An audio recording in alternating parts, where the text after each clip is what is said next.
All right. So yeah, you told me your name's John. Yeah, I go by Johnny. Johnny. Okay. So you came up here from Key West. Yep. Okay. So what brought you to Whipper or to Watermelon Pickers Festival? My friends that own the farm in Waterford. They live Okay. in Waterford, Virginia. They own the John Wolford Hold that for a farm. second. There you Hold go. this. You can hold it or whatever. That's just your mic. So It's a cute little thing. yeah, really. So your friends own a farm up here. Yeah, on an old farm. That's Farm cool. that was built in 1763. It's called the John Wolford Farm. It's Okay. on John Wolford Road, Okay. That's cool. and it's now a music school. My friend, she teaches piano, guitar, bass, drums. He teaches pedal steel when he gets a student, Yeah. but he plays, I think, 8 bands right now. Okay. That's cool. So music seems like it's a pretty big part of your life. You were mentioning that you've like produced some bands and stuff. What got you into all this? The woman that I'm living with, 1990, I met her at a bar in San Francisco. She was playing in a blues band and called Margie Allen and Gunrunners, and she was playing in a punk band at the time called the Gargoyles. Okay. And I was living up in the woods and going to school in Sonoma State. And anyway, I met her at a bar, and she invited me to come back down, and I came back down, and I ended up living in with her 2 weeks later. And she turned me on the whole music scene in the Wow. Bisbee. The whole San Francisco scene. It's like that's when grunge was starting in Yeah. Seattle, Yeah. and there was a whole scene going on in San Francisco, which I was kind of anti-grunge because our scene going on in San Francisco, but it was just a cool time. Yeah. And it was like the end of an era of San Francisco. I mean, our apartment was $800 a month Yeah. for a one-bedroom apartment, 2 blocks off Haight Street. Now you probably pay the minimum of 3,000. Yeah. You said you were close to Haight-Ashbury too. So Yeah, I was 2 blocks. I, yeah. I lived right on the panhandle of Golden Gate. There's a panhandle that goes all the way downtown to San Francisco, all the way up to Golden Gate Park, and then Golden Gate Park is like, I don't know, 4 blocks wide. Yeah. And goes all the way to the ocean. It's Okay. bigger than Central Park in New So, York. so like Haight-Ashbury's famous for clearly the Summer of Love, the Dead Yeah. living there. Yeah.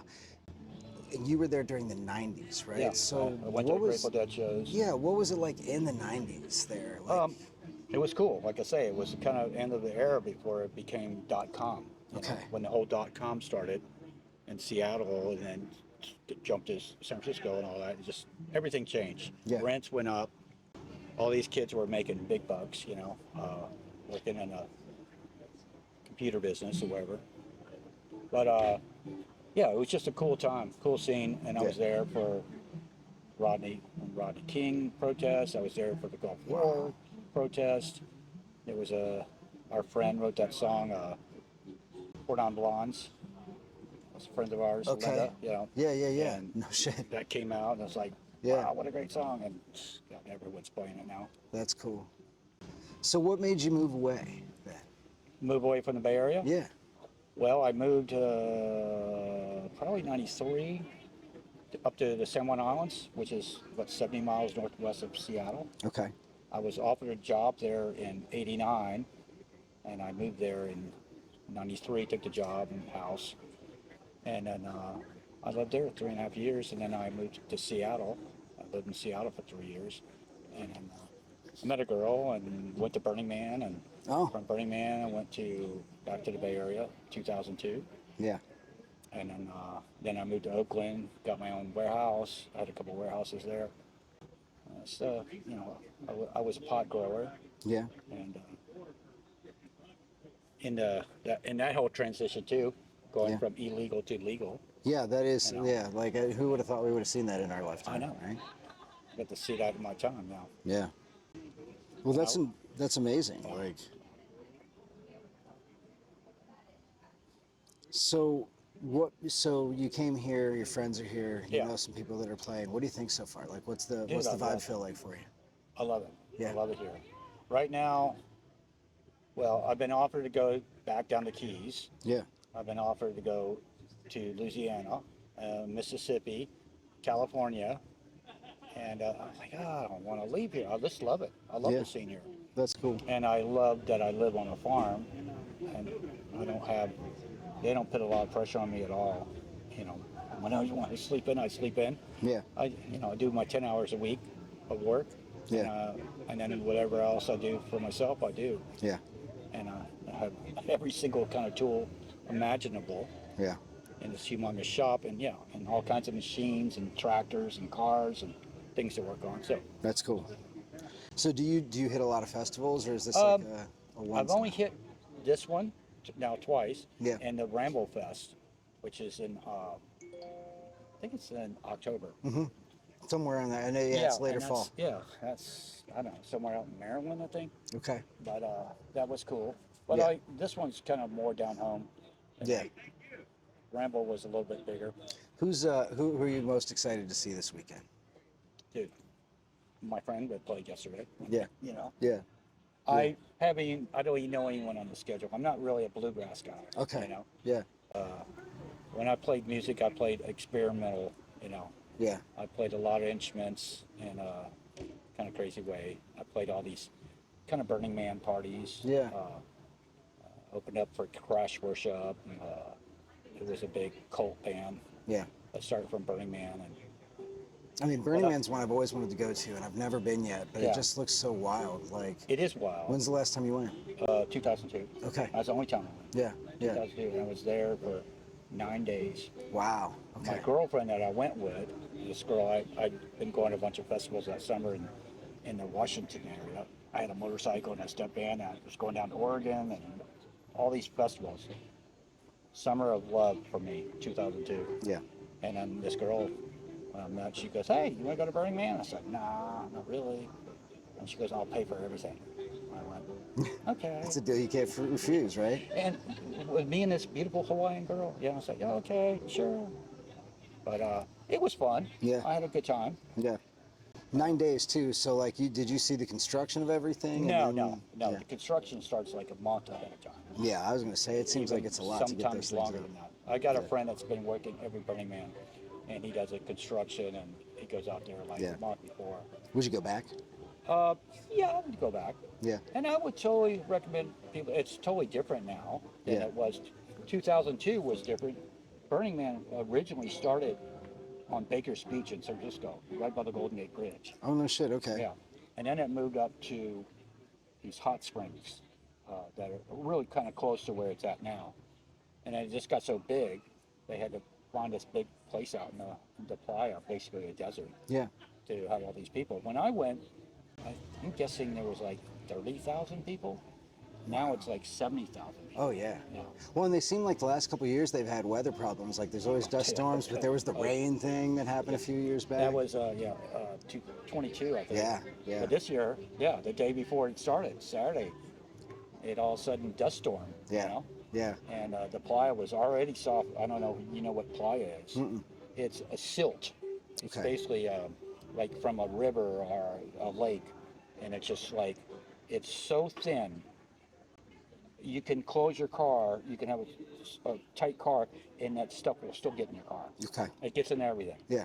And so when you add water to it, it becomes cement. Oh wow. You know, so you're walking, your shoes or your feet will just become bigger and bigger. Yeah. Your bicycle will Oh, just yeah. be, Yeah. It seemed like the folks that go and do it, they know how to endure that stuff. Yeah. Yeah. Oh yeah, now everyone goes now with a mask and goggles. Yeah. When I went, it was just kind of cool to wear goggles. Yeah. I got to go there a nice year. We had great weather. the That's whole cool. time. That's cool. And it always happens on my birthday. My birthday's August 31st. So Okay. it's kind of. Oh, that's cool. Yeah. Yeah. But I remember going on my birthday, me and my girlfriend riding bikes, and we're riding way out to the playa, where some people build shit out there. Now Yeah. there's a lot more building. And all of a sudden, the guys come across, ice cream, ice cream. Yeah. I was like, no way. It's like Yeah. riding a bicycle with a freezer on the front Yeah. and free ice cream, It's definitely like it's on the list. Like I got to get there because it just looks cool, and the aerial footage that they do at night when it's dude. all lit up is Oh, unreal. yeah. It's like, it's a spectacle. amazing art festival. Yeah. So that's the thing. I was talking with a guy, Mark, who was with me earlier, about how like art is kind of coming back to festivals. For a while it disappeared, but in the last couple of years you see a lot more like art installations, moving artists in front of the stage.